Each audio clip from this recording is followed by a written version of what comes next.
In fact जब यहाँ मैं कराची लैंड हो रही थी, बस मुझे कराची का दूर से नज़र आ गया कि बस मैं कराची उतर रही हूँ और बस यही मुझे था कि मुझे मरना है मुझे परदेश में नहीं मरना। बस सबको यही हो रहा था कि हमें वापस जाना है किसी तरीके से। तो उन लोगों ने 4-4 दिन भी गुजारे एयरपोर्ट पे बस बैठ के। जब ये इंसिडेंट हुआ था, मैं पूरे 2 दिन तक सोई नहीं थी, क्योंकि मुझे समझ नहीं आ रहा था कि मेरी आंखों में नींद थी लेकिन मैं बस सो नहीं पा रही थी, मैं इतनी ज़्यादा खौफज़दा थी।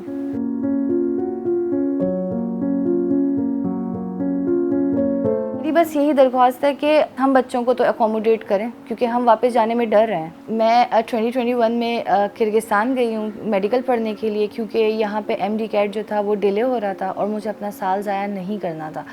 और अभी अल्हम्दुलिल्लाह मेरा 7 सेमेस्टर ख़त्म हुआ है और इंशाल्लाह अभी 8 सेमेस्टर अभी शुरू होगा। मैंने वहाँ पे बहुत ज़्यादा ख़तरनाक हालात इस तरह देखे, क्योंकि मैं वहाँ पे सेंटर में रहती हूँ और वहाँ से चू एवेन्यू रोड और वुस्तुक 5 जो रोड आपका जो मिलता है, वहाँ पे पूरे लोकल्स ने जैम पैक्ड सब कुछ वहाँ पे मार धाड़ कर रहे थे, बिल्कुल हूटिंग कर रहे थे। वहाँ पे जो होलीगन्स होते हैं वो बिल्कुल ऐसे निकले हुए थे कि जो भी मिल जाए हम बस उसको वो कर दें। मैं इनफैक्ट इतना डरी हुई, मैं फिर भी अपनी विंडो से बाहर देख रही थी तो वहाँ पे जो गाड़ियाँ जा रही थी, बाकायदा वहाँ के लोग जो थे, ड्राइवर्स जो भी राइड कर रहे थे, वो ऐसे ऐसे करके ना अपनी साइड मतलब विंडोज से देख रहे थे कि बस कोई मिल जाए किसी तरीके से।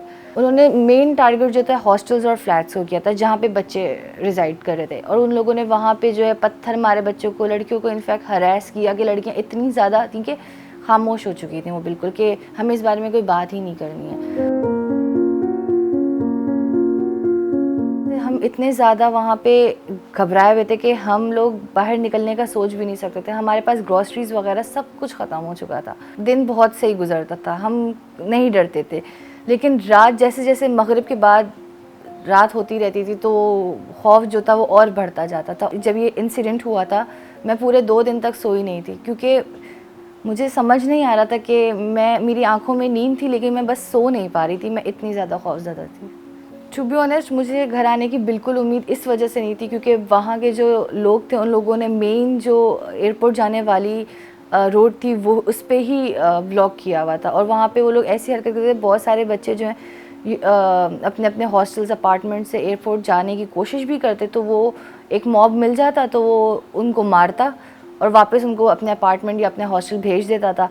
और उनको बेचारे बच्चों को ये सख्त समझ नहीं आता कि हम आप लोगों का किर्गिस्तान छोड़ भी रहे हैं लेकिन आप लोग हमें खुद ही जाने नहीं दे रहे, क्योंकि वहाँ पे रेसिज्म टू बी ऑनेस्ट वाकई ज़्यादा है। बेसिकली यहाँ पे लोकल्स का जो दिल में नफ़रत थी वो इस तरीके से हम लोगों ने for the very first time देखी कि मुझे वहाँ पे 3 साल हो गए हैं, मैंने अभी तक ऐसा कुछ भी नहीं देखा है।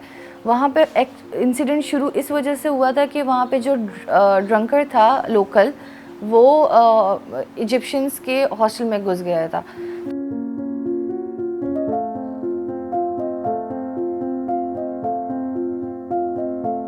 तो वहाँ पर जो है फिर ज़ाहिर सी बात है, क्योंकि वहाँ पे ऐसा था कि कम्युनिटीज़ जो है ना वो अपनी कम्युनिटी की लड़कियों को प्रोटेक्ट करते हैं। फॉर एग्जांपल अगर पाकिस्तानी कम्युनिटी है तो उसके मर्द अपनी पाकिस्तानी लड़कियों को करेंगे। जो इजिप्शियंस ने जब उसको मारा तो इस तरीके से उनकी मीडिया ने ऐसे पोर्ट्रे किया है कि फॉरेनर्स ने हम लोकल्स को मारा है, और इस तरीके से वो आउटरीच बढ़ता बढ़ता 13 मई से वो जो सही जो बढ़ा था वो 18 मई को बढ़ गया था। जैसे हमारी ख़ज़ानिया, हमारे लोकल्स ने हमें बोला कि आप लोग हम अपने अपार्टमेंट में इस तरह नहीं रह सकते, क्योंकि आप लोग फॉरेनर्स जो हैं हम लोगों को मारते हैं। तो हमने उनको बताया, वीडियोस दिखाई कि हमने नहीं मारा आप लोगों को, आप लोगों ने हमें मारा, जिसकी वजह से वो भी काफ़ी ज़्यादा हैरान थे कि उनको तो मीडिया ही गलत बता रहा है। पाकिस्तानी कम्युनिटी के लड़के जो हैं ना एज अ वॉल्टियर वर्क कर रहे हैं। जैसे वो कहते हैं बहन आप हमारा ये हेल्पलाइन नंबर है, आप हमें कॉल करें, हम वाकई पहुंच जाएंगे, और वो वाकई ही पहुंच जाते हैं। मेरी खुद की अभी दोस्त इतनी ज़्यादा परेशान थी क्योंकि उसको नज़र आ रहा था अपने फ्लैट की विंडो से कि जो वहाँ पे लोकल लोग हैं वो मतलब लड़के जो हैं लोकल्स जो हैं वो ब्रेक इन करने की कोशिश करेंगे उसके उसमें अपार्टमेंट में। तो फिर उसने मुझे कॉल करी, मैंने उन लड़कों को कॉल करी, तो अल्हम्दुलिल्लाह वो वक्त पे पहुंच गए थे, और फिर शुक्र है कि ऐसा कुछ भी नहीं हुआ। दोस्तों ने इनफैक्ट वहाँ पे ये हुआ था कि फ़्लाइट में ना लिस्ट में ना नाम आ गया था लेकिन वहाँ पे ऐसा हुआ था कि वो फ़्लाइट डिले पे डिले पे डिले हो रही थी, क्योंकि वहाँ के ऑफिशियल्स जो है ना इजाज़त नहीं दे रहे थे कि पाकिस्तानी चार्टर्ड को लैंड होने की। मुझे नहीं पता क्यों। तो फिर वहाँ पे मेरे जितने भी दोस्त थे वो बाकायदा वहाँ पे 1 दिन 2 दिन 3 दिन उन बेचारों ने बग़ैर कुछ खाए पिए गुजारा वहाँ पे, और कुछ समझ ही नहीं आया था। और वहाँ पे सिर्फ यही नहीं था कि 100 बच्चा था, वहाँ पे कोई 300-400 बच्चा था पर फ्लाइट, और बस सबको यही हो रहा था कि हमें वापस जाना है किसी तरीके से। तो उन लोगों ने 4-4 दिन भी गुजारे एयरपोर्ट पे बस बैठ के। वहाँ की सिक्योरिटी लड़कियों के लिए बहुत अच्छी है। वहाँ पे आपको कोई लोग मतलब इस तरीके से हरासमेंट नहीं होती, रेप केसेस वहाँ पे नहीं हैं। और दूसरा ये कि हम लोग लड़कियाँ जो हैं वहाँ पे अकेले भी अगर वहाँ पे वॉक करें, ट्रैवल करें रात को भी, तो वहाँ पे अल्हम्दुलिल्लाह ऐसा कुछ भी नहीं है कि लड़की को उठा लिया जाएगा या लड़की लापता हो गई, ऐसा कुछ नहीं है। हम लोग इनफैक्ट आधी आधी रात को जो है साइकिलिंग करते थे। हम सब लड़कियों का ही ग्रुप है, हम सब बहुत इन्जॉय करते थे। ये तो मेरी लाइफ में मैं कहूँगी 3 साल मुझे वहाँ पे हो गए हैं। ये पहली दफ़ा ऐसा हुआ है। मैं कराची की रिहायशी हूँ और मेरे फैमिली में हम 5 लोग हैं, मम्मा पापा, मैं सबसे बड़ी हूँ, फिर मेरा भाई है, वो भी बाहर होता है शिकागो में, और ये मेरी छोटी बहन है, वो भी मेरे साथ ही है अभी। जिस टाइम ये इंसिडेंट हुआ तो वहाँ का नेट जो है बिल्कुल ही डाउन हो गया था, तो हमने वो रात तो बहुत ही खौफज़दा गुजारी थी। अगले दिन जब फजर हुई तो उस टाइम पे मैंने मम्मा पापा और अपने भाई से बात करी, उनको बताई यहाँ की सूरत हाल। वो भी ज़्यादा परेशान हो गए थे, व्हाट्सएप के थ्रू ही बात हो पा रही थी, और जब व्हाट्सएप ही डाउन था तो वो भी ज़ाहिर सी बात है परेशान थे। फिर खैर अल्हम्दुलिल्लाह उन सबसे बात हुई, वो भी ठीक हुए, लेकिन सब यही कहते कि बस वापस आओ किसी तरीके से। तो यहाँ सब के मदर फादर जो हैं सब ज़ाहिर सी बात है डर रहे हैं अपने बच्चों को वापस भेजते हुए। जो बच्चे जो हैं फर्स्ट सेमेस्टर के, सेकंड सेमेस्टर के हैं, वो तो यहाँ पे कहते हैं कंटिन्यू कर लेंगे, लेकिन वो बच्चों का फ्यूचर स्टेक पर है जो हमारी तरीके हैं, जिनका सिर्फ 1.5 साल रह गया। हमें कुछ क्लैरिटी नहीं है कि हमें वापस जाना चाहिए, हमें यहाँ रहना चाहिए।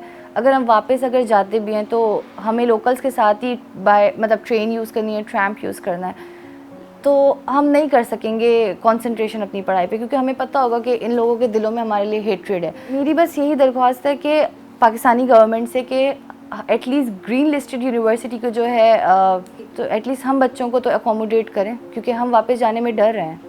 इनफैक्ट जब यहाँ मैं कराची लैंड हो रही थी, बस मुझे कराची का दूर से नज़र आ गया कि बस मैं कराची उतर रही हूँ, और बस यही मुझे था कि मुझे मरना है मुझे परदेश में नहीं मरना। बस जब पेरेंट्स को देखा तो बस मुझे यही था कि अब मुझे वापस नहीं जाना है।